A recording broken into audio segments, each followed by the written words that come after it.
上一期视频我们测试一台 WiFi 7的路由器，想买个合适的我也是挑选了很久，可以说是到处有坑，防不胜防。这些我们也是做一个选购指南分享给大家。我们使用路由器主要需要的是速度、信号覆盖、稳定性以及低延迟。换算到路由器的参数上，我们要怎么来看呢？首先是速度，很多路由器的型号都是叉品牌加上2个字母再加上一串数字，2个字母就是 WiFi 的几代，像是 AX 就是6代，而 BE 是7代。在后面的数字是不同频段的速度上限加在一起的。坑的地方就在于只能看到核，并不知道每个子项是多少，就可能会缺少你所需要的规格。计算的公式太复杂了，我们直接来看理论的速率表，找到单道的速率，我们再乘以空间流就可以了。WiFi 主要是有3个频段，实际上中国内地并没有开放 6G， 所以还是等于 2.4G 和 5G 2个频段。320兆赫兹频宽也是属于 6G 频段专属，所以也相当于是没有了。WiFi 7是支持 4096QM， 相当于公路的密度，比 WiFi 6的 1024QM 每一个点都会多2比特的信息速度，也是可以提升 20%。 所以我们直接来看这一行，频宽多少兆赫兹相当于车道，越宽就能够过越多的车，所以也会越快。而 MIMO 就是空间流，第一个数字是 T， 第二个数字是 R， 分别是路由器和手机的天线数。 WiFi 7最大是16乘以16，比 WiFi 6也是多了1倍。了解了这些，我们就知道速度上限怎么样计算了。我们上期的是 BE3600 2.4G 频段40兆赫兹的频宽，也就是最大344，支持2×2 MIMO， 也就是再乘以2是688 Mbps， 而 5G 频段是支持160赫兹的频宽，也就是1441， 2×2 MIMO 也就是2882 Mbps， 这个688再加上这个2882就是3600了。但实际上我们测到的要么是2882，要么是688，并不是直接加在一起的。2×2 MIMO 也明显是一个散写。路由器有几根天线还是比较容易判断的，比如说4根天线就是2个 2.4G 2个 5G， 但是也并不一定是平均分的，有的还有独立的天线，比如 2.4G 频段的2×2 688，再加上 5G 频段的4×4 5764，也就是 B6500 是6根天线。手机我们从外观上看不到有几根天线，最多的就是2个 2.4G 天线，2个 5G 天线，当然也有4个的，可以组成4×4 MIMO了。有的特殊的是3频的路由器，加的一个是 5.8G 赫兹的频段，但是只有80兆赫兹的频宽，所以速度是2882，直接在 2.4G 和 5G 的核之后再加上这个 5.8G 2882，也就是小米的万兆了。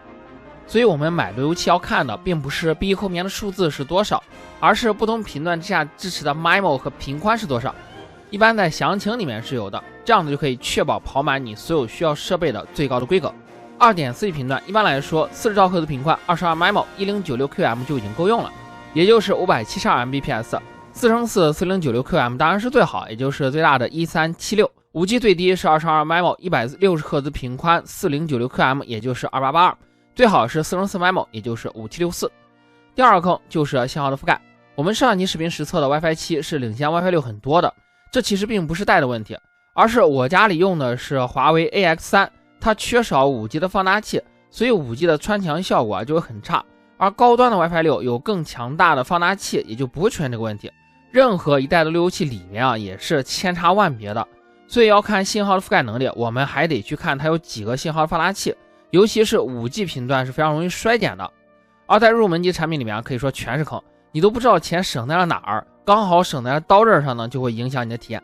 所以换不换 WiFi 7很大程度上是看这些路由器到底给了什么样的硬件配置，而不仅仅是几代。处理器的能力、 ROM 的大小以及几个 WiFi 放大器都很重要。另外 WiFi 7也是新增了一些新特性，比如说 MLO 功能，多频并发，切换频段可以得到无感，速度、稳定性、抗干扰能力也都会更强。而 WiFi 6的双频合一在切换的时候会有卡顿，甚至会断网，所以 WiFi 6更考验用户去布信号覆盖的能力。也就是说，同样入门级的低级产品， WiFi 7比 WiFi 6要更好。5G 都覆盖不全的话，至少7是可以随时切换 2.4G 的，而6不行。另外100块的 WiFi 7信号覆盖是不可能打过大几百块的 WiFi 6的，因为入门 WiFi 7的 2.4G 频段还是打不过高端 WiFi 6的 5G 频段的。那么我们换路由器的思路也就可以明确了，如果你现在的路由器没有信号覆盖问题，也没有某个设备跑不满它的上限，其实就根本不需要更换。如果你只需要提高信号覆盖的话，那么多买一个6或者是7组成 MICE 都是可以的，只需要同一个牌子，不然的话跟我一样就不能够组 MICE 了，也就比较亏了。如果你需要更高的速度上限，那么优先是选 WiFi 7，需要上限和信号覆盖都加强的话，那么你需要买 WiFi 7和放大器比较冲突的。我们可以把市面上的 WiFi 7路由器进行一个分档，入门级就是你家里并没有高速的有线设备，只需要无线跑到单水流的上限，那么我们就可以买 TP-Link 22 MIMO 就足够了。但是它的信号覆盖能力是比较一般的，所以如果你房间比较多的话呢，最好是买2个来组网。当然也可以和 WiFi 6的进行组网，价格的话也是只需要100多。如果你有一个设备是需要高速有线的话，那么 2.5G 网口就很需要了，可以买 TP-Link 或者是小米 BE3600，贵一点的一般信号会覆盖好一点。如果你想要一个路由器全家无死角的话，那么千万不要卡着最便宜的档位来买。如果你家里有多个有线设备需要网速，而且还想要达到满血的无线的话，而且你还需要 USB 口来接硬盘，可以无时无刻的进行下载，那么中兴的这一款就不错，也是599左右。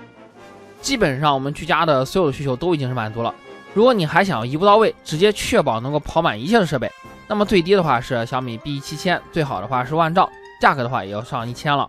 往后也会出更多的型号，我这里也算是抛砖引玉，只给大家提供一些思路。最后其实还有一个坑，就是散热。如果路由器的散热能力不好的话，也容易出现不稳定的情况。不过这个就只能够看用户反馈，或者是像我这种实测 UP 主来进行避坑了。相信看过了这期视频，大家都知道路由器怎么选，看哪些地方以及有哪些坑了。好了，我是文区，我们下期节目再见。